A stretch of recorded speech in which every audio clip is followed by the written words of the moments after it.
That brings us to the next speaker and the next topic. 2 years ago, we had a discussion about millennials and who they are, why they matter relative to other generations, and why they matter within your particular attraction. And this year, we are shifting gears a little bit because apparently millennials are like Old school now, yeah. Old news. I'm a millennial, by the way, so I'm taking it personally. Today, we're discussing Gen Zs, or in America, as they call them, Gen Zs. And Bernadine Galliver is joining us. She is the Associate Director at BDO. She is a consummate tourism professional who is currently based in Durban, so KZN. But her experience spans across the continent and the globe. So she's going to chat to us about Gen Z. We're going to go into trends, insights, etc., why they matter and how to attract them. But before we start, we're going to do a little poll in case you're wondering, why does this even matter? So the poll is my feelings about Generation Z. The first option is they're so demanding, we're so over it. Totes, I want Gen Z to visit my attraction. Thanks for the opportunity to learn BAE before anyone else. Apparently that's a thing they say. I spend a lot of time on TikTok. That's a first. I've never seen this one before. And the fourth option is FWIW. For what it's worth, I am listening. So let's open up the polls. I'm definitely going to vote. Okay. The last one. Okay. Just by the way, if anyone is asking who came up with these poll questions, I think we need to tell the people. Should I be transparent here? I think so. It was Sabina, guys. It was Sabina. So shout out to Sabina for this one. Let's see. Do we have the poll results? Yes, we do. So, all right. Okay, so we've got an interesting split. 30% of you are saying, for what it's worth, I'm listening. Another 30% are saying, thanks for the opportunity to learn before anyone else. The rest are saying, these guys are so demanding. The rest are saying, totes, I want Gen Z to visit. So on that note, Bernadine, can you tell us why it's important to attract this market? Over to you. I can. I hope that you can see me. We can, yeah. Oh, good. Because I can't see myself on my screen. So you look great, by the way. Thank you. I also fall into that category of millennials. I didn't realize I was so old and my time is up, it would appear. But let's learn a little bit about Gen Z. What I'm going to chat to you about is some of the research that we have done at BDO in trying to survey different generations, in trying to understand their travel behavior, and also in doing research for clients of ours who are looking at developing new attractions and trying to understand what the market is looking for. So I'm going to take you through, if my slide would change.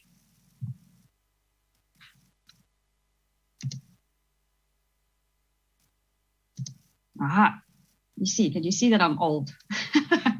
Some insights that we've learned on their behavior and their expectations. How do we communicate with them? Are they really different to some of these other generations? In some ways they are, and in other ways they're actually just like everybody else, which is probably a good thing because a lot of our attractions are probably geared towards everybody else. And so maybe you don't have to do as much as you think you need to in order to attract Gen Z. And then we're going to end off with the so what. There's a lot of data that we're going to be presenting here in the next couple of slides. So I want to just take you through that without bombarding you with too many graphs and too many figures and see what does this all mean for us. So just to bring us all up to speed, what do we mean by Gen Z? Essentially, it's anybody who, as of today, is about 25 years old. So for the purposes of the research that we've been doing and that we'll be presenting today, it's the people who are between 18 and 25 years old. There are people younger than that, so anyone from 15 upwards would fall into Gen Z. but we generally don't conduct research on children, so they're not included here. They are digital natives. I think they form part of the generation that was born with a cell phone in their hands. And so they are used to digital technology. They're used to being on their phones. They're used to being online. If we try and quantify the size of this population in South Africa, about 16% of our population falls into Gen Z at the moment. So if you're asking yourself, why is this important? Why does it matter for me? Well, in the next 5 years, you're going to have another 4.7 million people coming into Gen Z, growing up, starting to visit attractions, possibly having their own money to spend. And this is the future market that you want to start preparing yourself for, and also attracting them when they're younger, so that you can get them into this habit of coming to your attraction or visiting attractions, so they grow up, and this is something that they do on a continual basis. Just so that we understand some of the terminology we're going to use in this presentation, Gen Z is the one that we're interested in, the 25-year-olds. Then we've got the millennials, the very old people, it would seem now. If you're born between 1980 and 94, sorry, we've got to move on from thinking we're young. So they come next, and then we've got Gen X and the baby boomers. So at the moment, millennials comprise the largest portion of our population at about 20 million people. And then that's followed by our Gen Xers, who are sitting at about 13 million. What does this slide mean? So we asked our respondents in various surveys, how often do you actually visit attractions? And can we pull out anything that tells us if attractions are actually popular? And do Gen Zs visit these attractions at all? So what I thought was interesting from this is that 34% of the respondents that we spoke to or surveyed, they say that they visit attractions at least a few times a year. So I think that's a very positive sign for attractions, in saying that for Gen Zs, they do visit attractions and they will go quite regularly. But they also visit other or undertake other types of recreational activities quite regularly. So adventure is popular, hiking, biking, and they also go to restaurants. But if we compare it to, say, your Gen X, going and doing adventure activities is much more popular than, say, going to an attraction. They'll do those a few times a year by comparison. Who do you visit your attractions with? So across all the generations that we've surveyed, most people will tend to visit attractions with their family. I think for Gen Z, this makes a lot of sense as well, because if you look at their age group, they're either in school or they're probably studying, or maybe they're in an entry-level position. And we know that people tend to live at home a lot longer than they used to. So it makes sense to us they would be visiting with their family members. But if you look at the columns to the right of with family, Gen Z definitely keen on visiting attractions with their friends. And you'll see as we talk through the presentation just how important socializing is to Gen Z. And so this makes sense as well, that they want to be hanging out with their friends. We asked respondents to rank why they actually go to do recreation activities. So attractions are included in this, but it also would include your other recreation activities that I showed you on the earlier slide, things like adventure, hiking, biking, etc. And for Gen Z, they want to get away from their usual environment. And I suppose if we think about COVID and how that's forced everybody to stay at home, it's probably been extremely difficult for Gen Z, and they really want to get out of their houses and get out into the world, socialize, be with their friends, be with their families, and get out of their normal environment. They are tired of being bored at home. I'm pretty sure about that. And as we said, they want to socialize with friends and family. If you look at your older generation. Sure. The joys of technology. Well, I think the Gen Zs were running that internet connection, obviously. They had enough of listening to that. We seem to have lost Bernadine, but we're going to try get her back online. And I'm sure you guys have had this experience before, where you've been in some kind of Zoom meeting or Microsoft Team meeting and you're left frozen because your connection let you down. So we totally understand, Bernadine. And as soon as you can get back online, we'll continue with the presentation. However, what we will do now is, I mean, I wonder if there were any questions or comments. We could start with some questions if anybody's got any. You can post them on the Q&A. I think just to touch on that. There was a lot going on there, but what I read in that last slide just before closing off is all three sections, the Gen Zs, the millennials, and the baby boomers, all put education at the bottom as one of their sort of list of priorities, which I thought was interesting because, you know, an aquarium or a museum, you're there for a learning experience. So it's funny how it's varied. I think it's also indicative of South African culture because we do place a lot of emphasis on education. It has always been pitched as like the key for a lot of people to transform their lives. I know I come from a background where education was like sacrosanct, so I can totally understand that. And I mean, what I was curious to find out more about, but I will have to wait because I believe we got Bernadine back. Yay! Hey. Welcome back. The challenges of technology. It's like being on a conference call and you're talking and then no one's there listening. Listen, that's exactly what we were talking about. But the floor is still yours, so take your time. I know everyone's still on tenterhooks wanting to engage with your presentation. So back to you. Thank you so much. Sorry, so I think I was in the middle of saying the learning experience is not as important. It's ranked as the lowest reason why people would undertake recreation activities. And so I think for attractions that are there as edutainment kind of experiences where there is something that they want to teach people or there is a learning experience, we've got to start thinking about how do we position this when we're trying to appeal to everyone and in particular Gen Z. But I don't want to get into conclusions before we've even got there. Come on, slide. There we go. We also asked about how much are you willing to pay for entrance fees to get into attractions. Now, you obviously need to take this in context. It's a general question, but I think it's quite obvious from the data. If you look at the bottom column or the bottom bar chart, for Gen Zs, about 75% of them said they are willing to pay up to 100 Rand as an entrance fee. It doesn't mean that every Gen Z is going to be behaving in that way. It depends, of course, on the nature of your attraction, what you're offering, how much they really want to go there. But it does, I think, speak towards the affordability of attractions and the price sensitivity that Gen Zs have. And also it makes sense in terms of where they are in their life stage. If you're studying, if you're still living at home, or maybe you're in an entry-level position, you're an intern, you will be less likely to spend a lot of money to go into an attraction and while you're there as well. And if you look at the baby boomers by comparison, a much higher proportion of them are willing to pay up to 150 Rand to get into an attraction and more. We do know that there are attractions that charge a lot more because the value is there. We also asked our respondents to rank what kinds of facilities they expect at an attraction.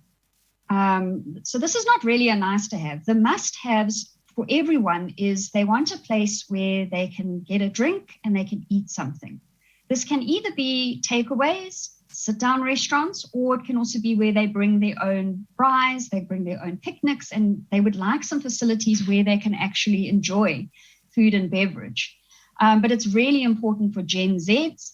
And I think this also goes hand in hand with the socializing aspect. They want to sit down together with their family, with their friends, enjoy a meal, and have a great chat and catch up on what's been happening in life, which doesn't involve actually staring at a screen and talking to someone on the other side of a screen. So that's common across all the generations. And then for Gen Z in particular, entertainment is important. And if you're wondering, as some type of attraction, how on earth do I build entertainment into my attraction? It doesn't quite fit. Maybe we can explore that a little bit later on when we get to some of our concluding comments. And for all the generations, nice to haves would really be information centers and tour guides. And perhaps we can think about tour guides and how do we adapt so that we can become more digitized. Instead of having a physical body around, what do we do to actually give information that is appealing to, in particular, the Gen Z generation?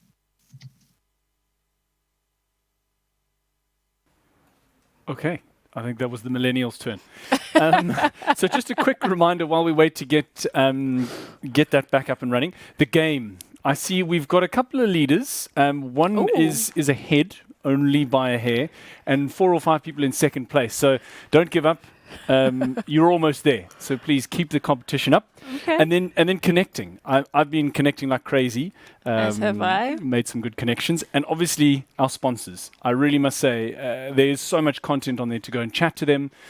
I know there's been a lot of questions around memberships, things like that. Go and talk to these guys. These guys are the professionals. They know what to do. Have a chat, connect with them, take it further. Yeah, I know I made some great connections at last year's conference and the year before, and those are connections that I've still sustained and maintained over the last 2 years.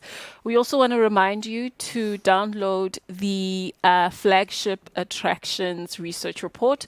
You'll remember that Sabina just gave us a very top-line view of some of those insights, which were incredible. So can you imagine the depth of the research and of the insights coming out of the report? So don't be shy. Go onto the Avia website and download that report.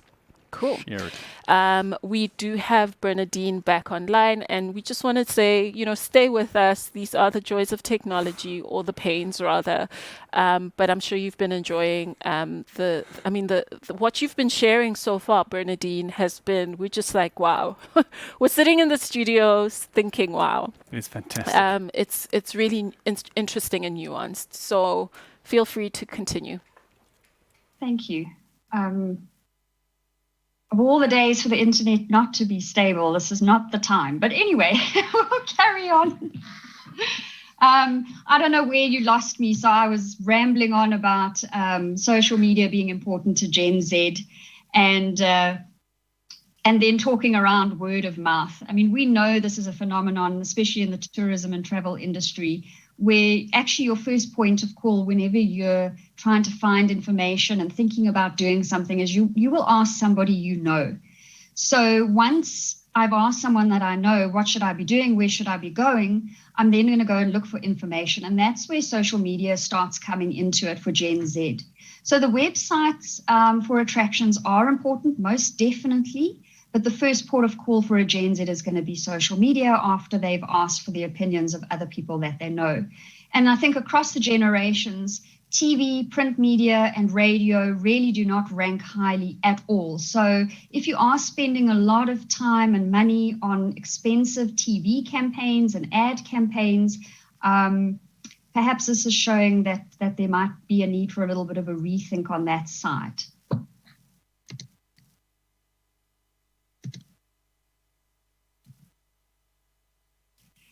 This one might look a little bit strange. I've been listening to the presentations from earlier today where we've spoken a lot about online ticketing and giving people the option to book online. Indaba Khoza was speaking earlier about how Ushaka has had to shut down their online booking system because they're obviously trying to manage capacity. So I think what I would take away from this particular slide is that once COVID is over, or once people can book at the gate, they do still want to book or buy their ticket or come in and pay their entrance fee at the gate. And maybe it's also to do with their last minute decision. Sometimes you might just wake up and say, right, I'm going off to this attraction or this museum. Let's just arrive and see if we can get in. But for me, this was a real anomaly, is to see how important it is to actually still allow people to book or come in through the gate and pay their entrance fee there, followed by your website. That's where people will go, especially Gen Z, the second port of call. If they want to actually book a ticket or an entrance fee, they will then go to the website. So I think it's not an either or. I think you need to have both. And obviously managing that through lockdowns is one thing. And then beyond lockdown, once people can come through to the gates and physically get their tickets, then you can continue with that process.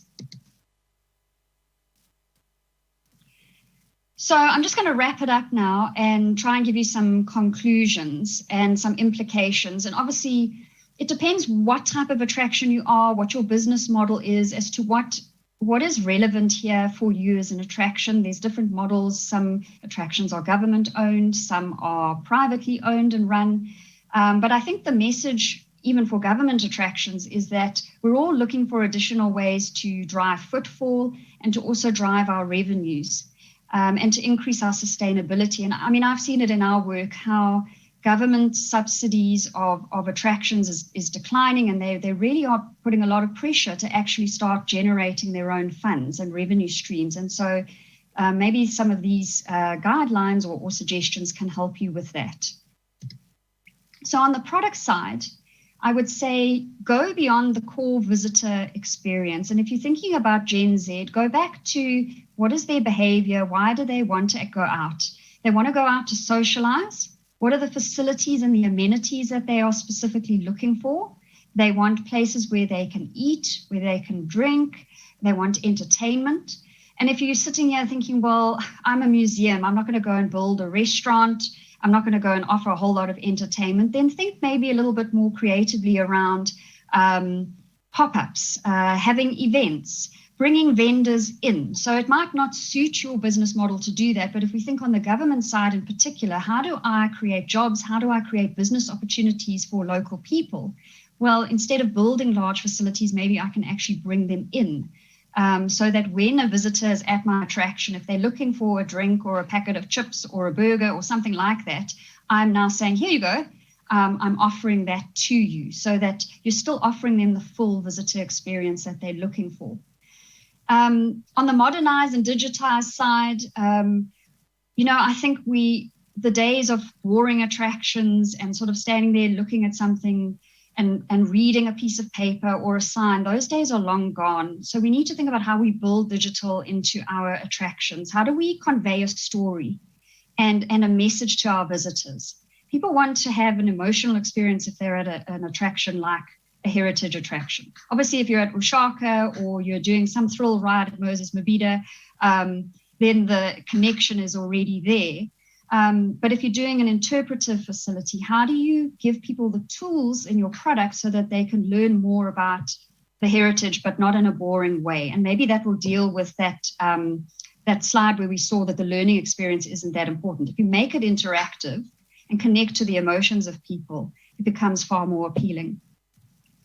On the pricing side, because Gen Z is very price sensitive and they are less willing to pay high entrance fees compared to other generations, I think if you are looking to attract Gen Z, you need to consider affordability. There were a lot of discussions today around pricing strategies. So I don't want to maybe repeat what was said, but just to say that we need to think carefully about who our visitor markets are. And then how do we appeal to that market and get them to actually come and visit? And then how do we extract more money from them when they're actually at the attraction? It sounds quite crude to say that, but at the end of the day, if you need revenue to keep your facility going, you need to find ways to diversify and to actually bring people into the attraction so that they can spend money there. So maybe you can do this through packaging and bundling, which I think has been discussed at length today. Most important thing in terms of place is you need an online presence and you need to be reaching the Gen Z customer through online platforms, and the same goes for promotion. Social media, really important, and so is the website. And I think it was Ella who spoke earlier about how do we create or enhance engagement in social media? How do we get Gen Z to pay attention to what we're putting on social media, to start engaging with us? How do we use online media to create brand ambassadors for our attractions? And then we need omni-channel marketing. In other words, you can't just rely on one marketing tool or promotional tool to actually reach the market. And the final thing I would like to talk about is a data strategy or the market. It's all fair and well to have all of these pillars that essentially fall in your marketing mix of product, price, place, and promotion, but you actually can't respond to the market unless you know your market. So all attractions, I would encourage you to think about, do I really know my customer and my visitors? Do I have a data strategy? And I think don't be scared by that word. It doesn't have to be complicated or expensive, but we need to work on really understanding our visitors. And in the work that we do, we can see there's some attractions who don't track even visitor numbers. I think Sabine was speaking earlier about maybe just figuring out during lockdowns, where are my visitors coming from? So have a strategy in place, gather data from your visitors, and Gen Z will love this because they're online, because they like engaging in social media and online. You'll be able to get data from them that you can use to mine and to give yourself marketing insights about your visitors so you can then tailor your product, price, place, and promotion according to what they want. And then on that note, I'd like to say beware the papaya. You need to understand and make sure that you're compliant with papaya. Thank you so much, and sorry for all those technical difficulties. No awesome. apologies necessary. Well played. Okay, you threw me off with the papaya. I love it. Cheeky, I like it. Bernadine, I just want to thank you for staying the course. Well, firstly for the insights, really, really valuable, and also for staying the course and sticking with us. I think we can all agree that was cool. That was interesting. I think one of the things that did come up for me is, firstly, you're in good company, because at Avia, we are all about data and really encouraging other attractions managers to track data, to share their data, so that we can continue the precedent that we set this year with the report. We also have representation from attractions across South Africa. So this leads me to my first question. Have you had an opportunity to look at the nuances or the differences between this market in KZN, for example, versus Joburg versus Cape Town? Have you looked into those differences and distinctions? The short answer would be not specifically. Okay. I think that there's a lot of room to do more research into Gen Z and across different geographies of South Africa. Mm-hmm. And I think the benefit now that we have with online research is that we can actually do this research at an affordable price, and we can set the parameters for who we want to actually participate in these surveys and put together good questionnaires where we can get data that will assist us in understanding this market and whether there are, in fact, differences across different provinces or cities. But at BDO, we haven't done that extent of research yet, but it would be a great project to do. Yeah, absolutely. And perhaps that's an incentive for us to include a battery of questions for our next report. Absolutely. Bernadine, I was just wondering, you mentioned earlier, excuse me, the sort of pop-up shops and things to keep people engaged. At some of the attractions in South Africa, we have these sort of mobile food stalls. We actually, as Happy Snappy, we even have little carts where we can sell other products. Is that really what you're referring to, or do you mean sort of different experiences or shows, or to keep people around longer?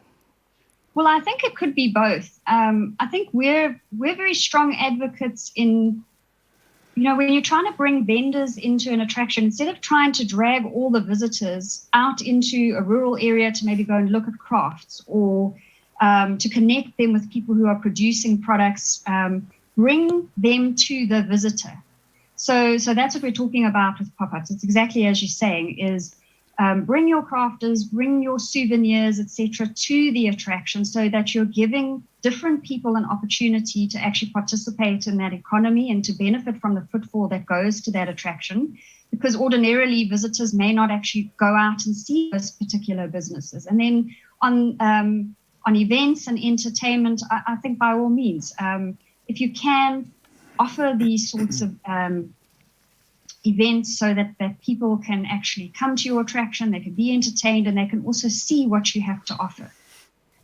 Great. Okay, fantastic. I think we have time for one or two other questions. The first of which is concerning gaming. So what are your thoughts and research regarding Gen Z and in-home entertainment? So like esports, gaming versus out-of-home entertainment. Any thoughts around that?